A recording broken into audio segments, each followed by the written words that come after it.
If you're on the barbecue forums, there are a lot of different opinions and methods for lighting your charcoal grill, and it can be confusing which one you should try. I'm going to show you some of my favorites and the pros and cons of each. Most barbecue enthusiasts will agree that using lighter fluid is not the best way to light your charcoal grill. It tends to leave a chemical flavor behind that will go into your food as well. If you're using something like a Kamado, that flavor may be there to stay because it soaks into the ceramic, and that's never a good thing. I think one of the big reasons why people like to use lighter fluid is because you get to use a lot of fire to make your fire, and that encourages some pretty unsafe behavior. The torch method is powered by pure testosterone,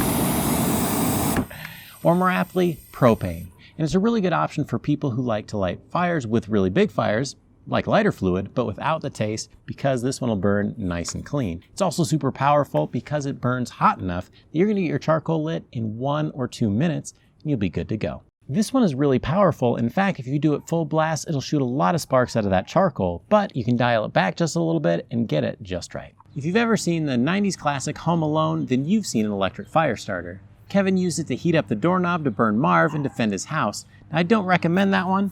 Instead, I recommend something more like this, which acts more like a heat gun or a blow dryer. It has 2 settings, so one will heat up the coals really fast to get things lit up in about a minute or 2.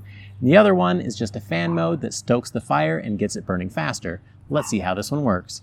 I've been grilling for a really long time and used a bunch of different products, and it's pretty rare for one to blow away my expectations like this one did. The Electro-Torch electric fire starter got the coals well lit within a minute. It was a big enough fire to cook on after another minute or so of using the fan on high. That worked much faster than other methods and got me to low and slow temperatures in the Kamado in about 15 minutes. That's 2 or 3 times faster than using a single tumbleweed. A common method for lighting your charcoal grill if you don't have any extra accessories is to pull all of the charcoal into one pile and then use a couple of fire starters like a tumbleweed or a Weber fire cube. Light those and then wait until the coals are nice and lit. One drawback though is it can take a really long time, which is great if you want to relax or avoid some responsibilities inside, but eventually you're going to want a faster way of doing it, and that's what I'm going to show you next. The charcoal chimney is by far the best and most common way to light a charcoal fire for your grill, so here are a couple of don't do's that you might have seen that somebody thought was a good idea out on the internet.